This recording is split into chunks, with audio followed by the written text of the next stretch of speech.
Wait, how do I even pronounce your last name correctly? Stückenschneider. Stückenschneider. Yeah. Stückenschneider. I'm going to nail it. That's good. All right.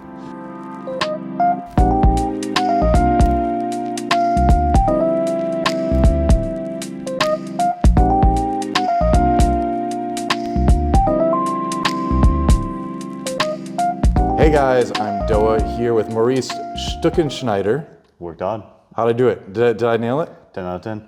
Yes, also known as amazing, of course, in the professional esports world, a professional League of Legends jungler for many a year, and now a jungler here at Bethany Lutheran College, also pursuing a psychology degree. Yeah. I was so excited that you decided to come to Bethany because I think it's great. First of all, because there's so many professional players out there in esports who have retired, just check my microphone, who have retired, are kind of looking to take those next steps in life. Yeah. They're not quite sure what to do. Going to college makes sense, but it's kind of the opposite of traditional sports, right? Where in traditional sports, you usually go high school, college, professional. Yeah. In esports, because a lot of people are playing right out of their high school years, you can kind of go the opposite direction, right? Yeah.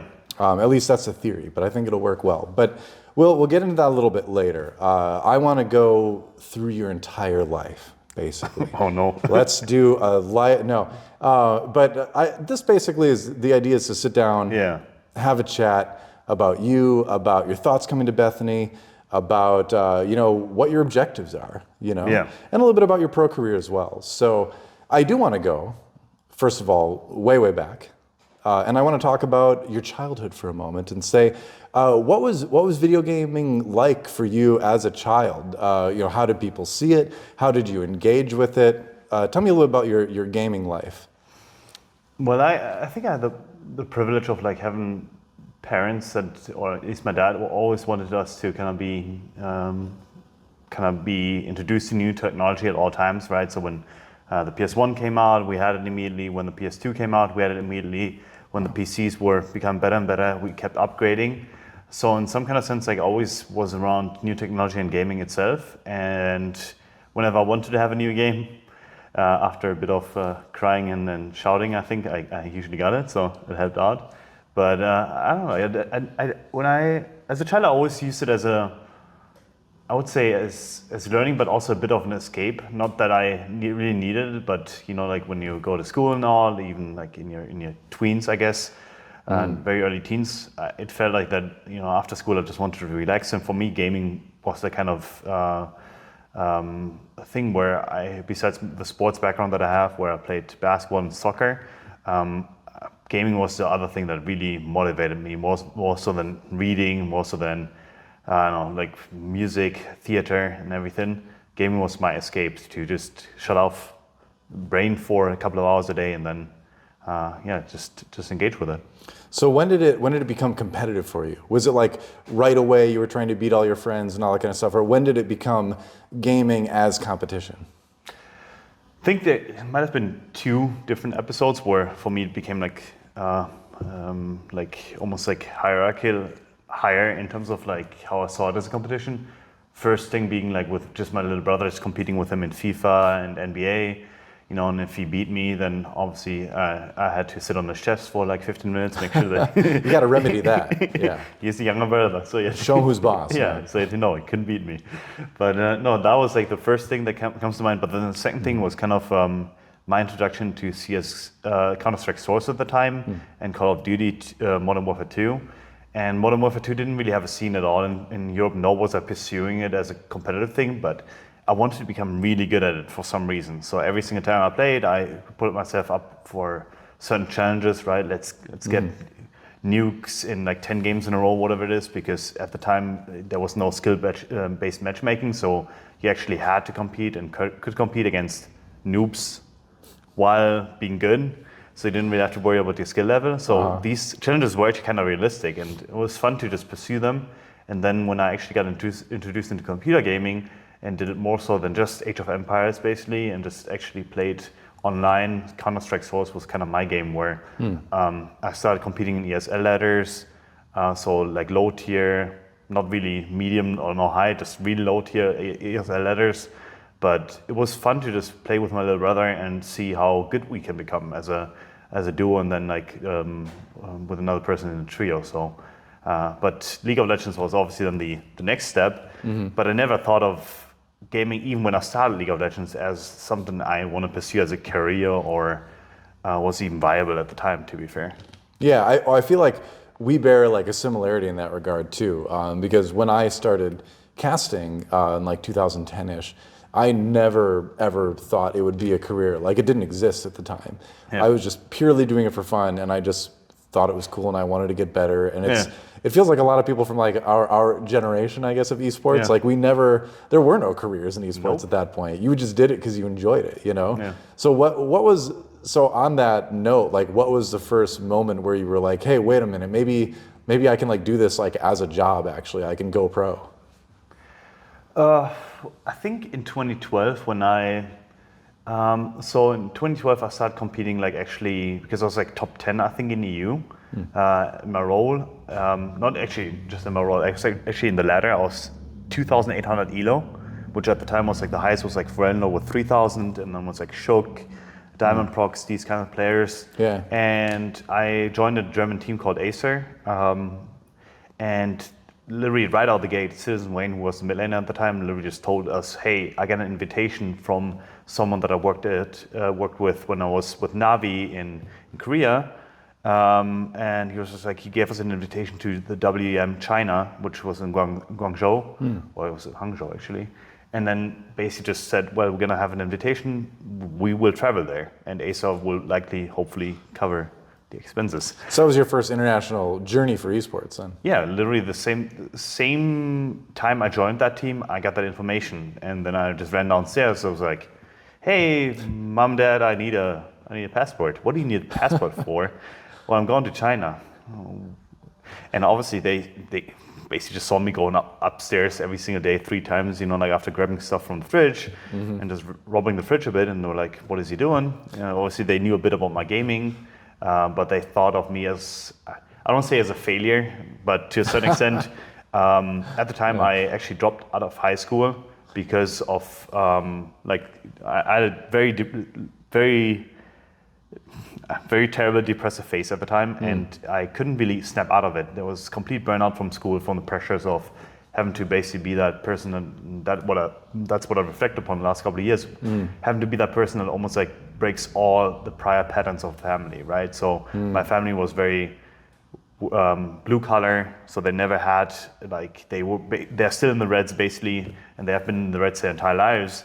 So they never had like that any kind of money to their name, bit of property now that with our house, but I basically had to like add this whole hope of them funneled into me, because I was the first one to go to gymnasium, which is the higher education way of education in Germany. I was the first one to have really good grades at school, and at some point that was just too much for me, and I just couldn't do that anymore based upon their expectations. And I think that that's something I reflect on the last couple of years, and that actually affected me very badly at the time.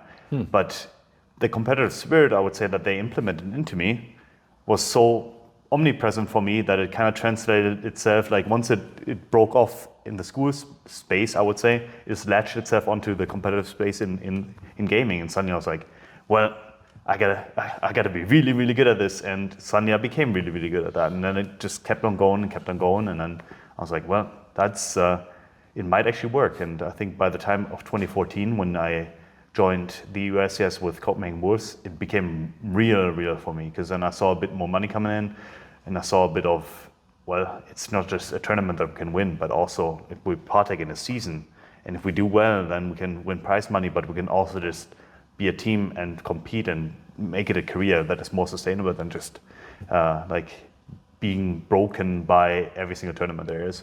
Yeah, I mean, it seemed like in the early 2010s, you had to get through this barrier of everybody telling you were crazy to do it, you know?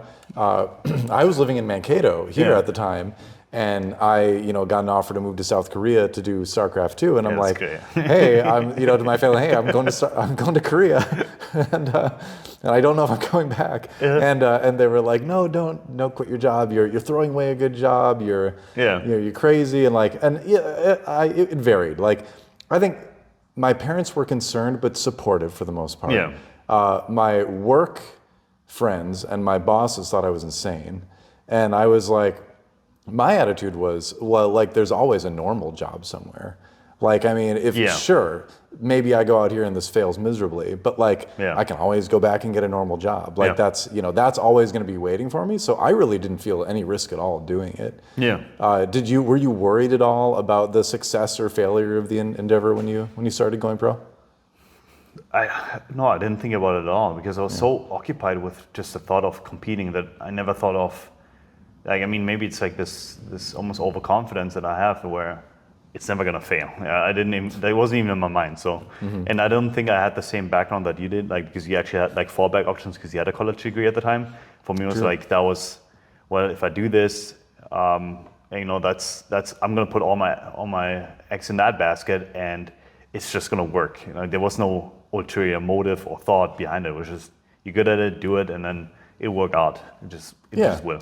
You just do the work to like make it into a career. Once you realize like, oh, this is actually something I can do professionally, then it's like, then you have the choice of, am I going to put in the work to make this real, or am I not? And I think, again, everybody in that era, like we just had to choose to do the work and like, make it happen, right? So during your time, you've played for a lot of different teams over the years. So I was curious how you handle going from roster to roster, how you create relationships, how you kind of make the synergy appear quickly to function as a team. Because for those who don't know, Maurice is a championship winning player. You've been to the semifinals of the World Championships of League of Legends, which is usually a spot only reserved for Korean or Chinese teams. So the fact that a European team made it when you were on Origin, that was a hugely significant event in League of Legends. But again, you had to do this on a lot of different rosters.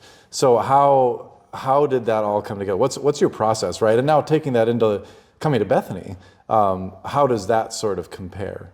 I read a book and was by the personal trainer of Kobe and Dwayne Wade and Michael Jordan. And he basically defined like three types of players. And basically the highest rank was someone like our player that was not just going to succeed if put in the right surroundings, but was going to succeed no matter what. And my thought was at some point, I could see some rosters failing despite me being on them. I could see some rosters succeeding while I was on them, but it didn't seem like that was always like by design, I would say. But at some point I got to the realization, I think it was around 2018, especially when I joined Schalke, that I can do what I want and I can succeed if I want to, if I really put my mind to it and really establish like the same kind of rhythms that I've seen succeed, like help me succeed in Origin and that help me succeed in other teams, and can I put those together for that team? So, a lot of it was based upon, well, first of all, you need a certain amount of like goal setting that brings the team together, right? So if you have people on different pages, that's already not going to work. So you have to either have that discussion of like, where do we want to end up? What is your actual goal? And where does League of Legends or the game, whatever it might be basketball, might be whatever it is, like rank in terms of the hierarchy within your being, right? If it's a second or third rank, then it's pretty hard to compete together with people where it's their first rank, because they're always going to put in that extra effort, and you're going to feel like that you're either left behind or they're going to feel like you're not putting enough effort into it. So that's the first step. Then second step is just honestly make experiences happen and just do stuff together. It doesn't matter how that stuff happens, but just do stuff together, because you're going to fall into rhythms and into colloquial like behavior patterns and also speech patterns that are going to be reserved for usually just for friends, not just for colleagues, right? That's synergy. That's synergy, and that's basically what it is. You cut out the middleman, like, which is basically like you usually have, like, when you have discussions, you discuss, but you have to get to the middleman of the common language first. And that common language is then established prior to that already, because you have common experiences. So you already know how the other person ticks, how they think, so what they mean with what they say, whatever it is, right? Because you have so many misunderstandings that can happen down the line that might be eliminated by having like that common experience. So, and then third off is honestly just have certain standards for yourself that you keep up throughout the year. And I think that helped me a lot when I were really faced with hardships, whether in life or in teams. that I could just see that. And I think one of the big things actually within my league career that also helped me out with that was actually Reggie. Reggie, surprisingly, like people like try to drag him through the mud once in a while, but his nature was so intense and so focused on winning only and succeeding that he created like this culture just by his nature. And he forced the team to go out together, they forced the team to eat together, to practice together, basically spend all the day together, healthy or not. It actually kind of like made that thing that I had to discover later on happen by default. And some of that imprinted upon me for sure and actually helped me out even in Origin when we had discussions where Mithy and me or Sven and Mithy had discussions between them. But like usually you'd be like, what kind of language are they using? How they're interacting with one another? But it was so natural to them that you're like, oh, well, that's just how they are. That's a common language. It shows the common experience, and then they bring it to the team too. So we should clarify too for those who aren't aware. Reginald Din was the owner of TSM and was often criticized for the harsh manner in which he ran the team. But you felt like it was more of a drill sergeant at a boot camp kind of thing, where it's like whether the vibe was positive or negative, it was still producing the result of bringing the team together. Yeah, I mean, worst case, you could just hate the drill sergeant. So that works. You can kind of unite against him together. And in some ways, we did that through certain things, right? We realized, well, some of the things that he does or the way that he imprints on the team were a bit harsh. But we realized, well, it's coming from a place of, I mean, honestly, ultimate confidence and compassion, I would say, where he actually just wanted us to be part of winning, to a certain extent. And I think that I really, really took into heart because that's the same thing that like people like Kobe and Michael Jordan like kind of brought into it. And not that they're on the same level, but what I'm trying to say is that their mentality was kind of the same way. And I think to me that was always the most fascinating. How do I get my team, and how do I compete with my team to that othermost level? And I think a lot of players could never really thought about it that way, where they just thought of success as something that happens if they individually perform. And I never believed that. And I still don't believe to this day, where I see so many super rosters being put together and you look at the players and you know that none of them are going to pick up the slack. None of them are going to clean up like after another teammate. None of them are going to care for another teammate. And I think that's really the difference between the winning mentality that can apply to all situations and winning mentality that can apply to certain situations. Yeah. So one of the situations that worked out really well for you on Origin was IEM San Jose back in 2015, where you won the tournament. Yeah. What can you tell me about? I want to hear about like that weekend. What can you remember about IEM San Jose? So we practiced, like we started practicing like 1.5 weeks prior because we knew that we had to play the tournament. We didn't really want to like do that, but it's like, because we wanted to be on vacation, I guess. But we had that competition coming in, so we met 1.5 weeks prior in Berlin, and then we just talked things out. And at the beginning, we really sucked. Like for the first couple of days, we practiced against UOL at the time, and every single day we just came into it, and we like it was like 1-5, 2-4, because we also had Power of Evil now new, and then like suddenly we go like 4-2, 5-1. And comes back. We come back into that words form almost, and then we're like, well, let's just travel there, get a couple of Pekka had a lot of cheese picks, I would say, prepared, which were flex picks, like kindled. That was kind of new at the time because she was just released, I think. Okay. And we had that kinship between the four of us, which I had to bring. Power of Evil into the fold, and Pekka being a coach there kind of helped out because he was actually able to bridge a lot of the gaps that Power of Evil still had to the team. And then it just worked out. Like we got there, and then we played against TSM first, and I mean obviously we had to beat them because I had to. So you're there for? Yeah, that's what I'm there for. And then CRG was honestly there was. I mean, both teams, TSM more so was able to compete with us mechanically, but CRG was just no match mechanically. There's one other thing that you may not remember about that event. What is it? But I casted that finals. You did? I did, yeah. It was me and Monte Cristo and D-Man. We casted that because I had forgotten that actually, but I looked it up. Because I was like, I was at event. Did I cast that finals? Yeah. And I looked at the bottom, like, oh yeah, that's me. Because I remember you casted our LGD game at Worlds, and Worlds too, yeah. And I think were you also part of that? I think you were also part of the quarterfinals. Yeah, I did because I think when we met was at Worlds League of Legends World Championships 2015. Yeah, that was in France. Well, I was in France and then I was in London. Yeah, Paris and London. Yeah. I think we met. Must have been in London then. I think it was after the quarterfinals in London. Yeah, because we hung out with Cool Tigers and two. Right. And they were playing. Yeah, I'm not gonna say anything. It's whatever.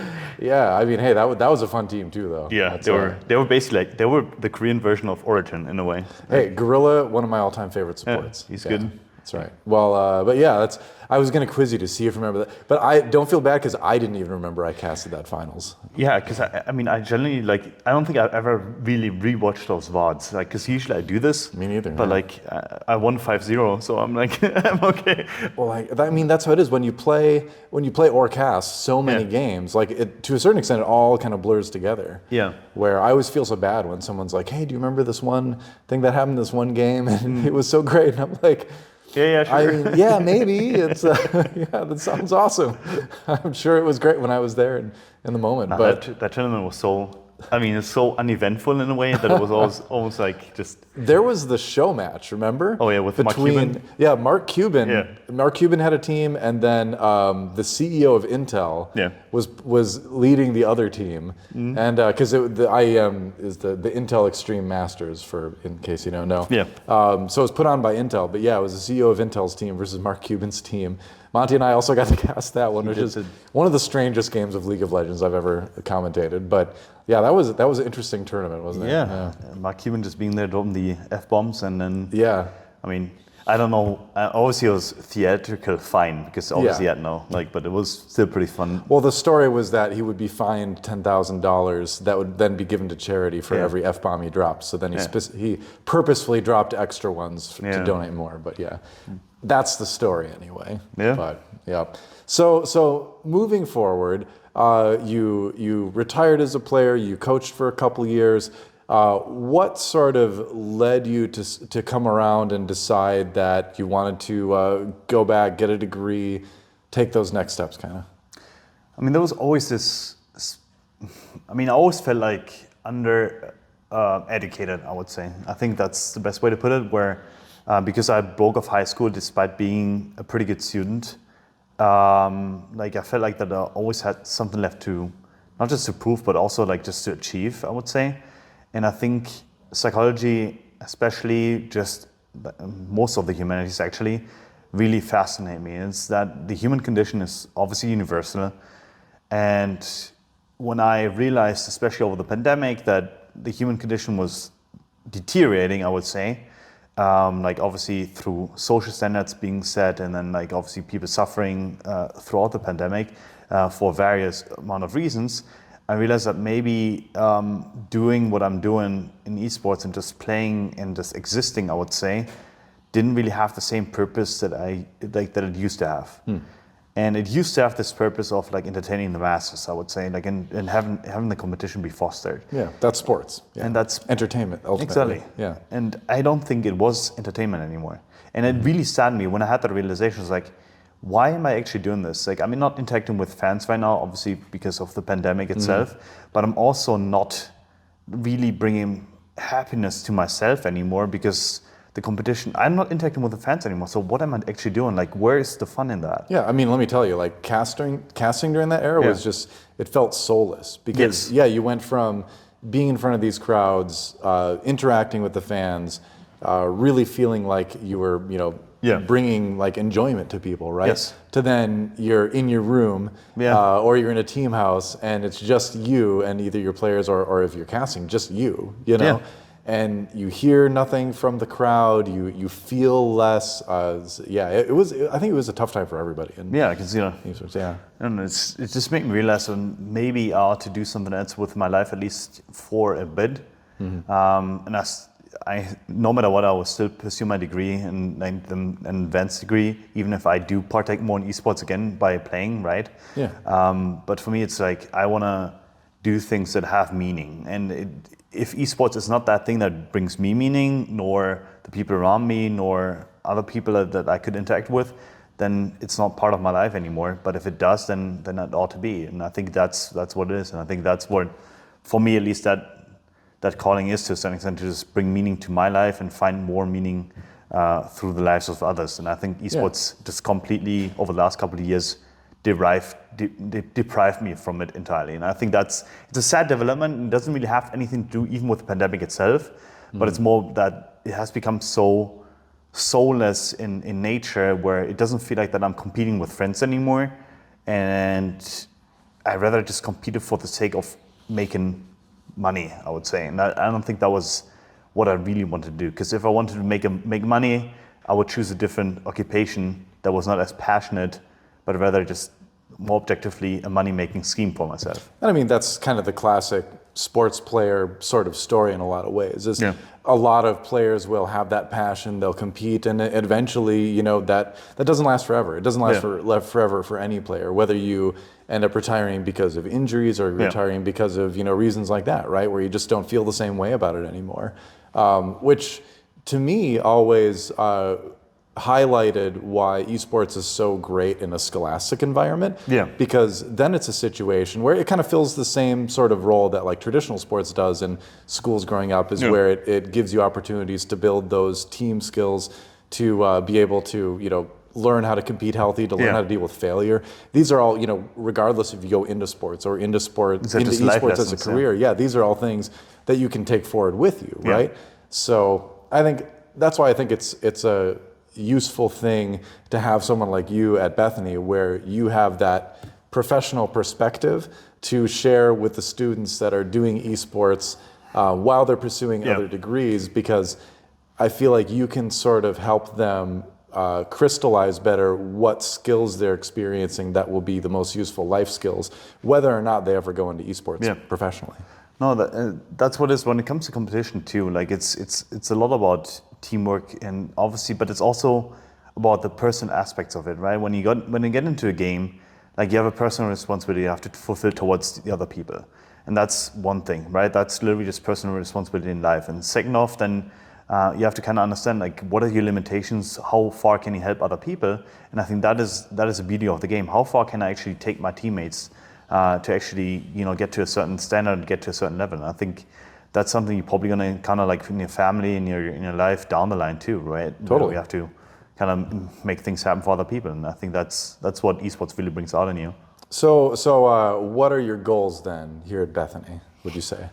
I mean, in terms of esports or? Esports and otherwise, just general goals. What are you trying to accomplish here at Bethany? I mean, I want to have a good groundwork for my future, independently of which graduate program I'm going to pursue down the line, because I'm still somewhat undecided about which direction I want to take, potential master's or PhD, but I want to have like a proper education for that and be ready for it. And I think in terms of esports, I want to kind of rekindle that happiness that I used to have as starting esports player. And over the last 4 weeks that we've been playing and practicing, it's been night and day. Like I don't recognize myself anymore, because I'm like, I feel like I'm 18, 19 again, just playing for fun.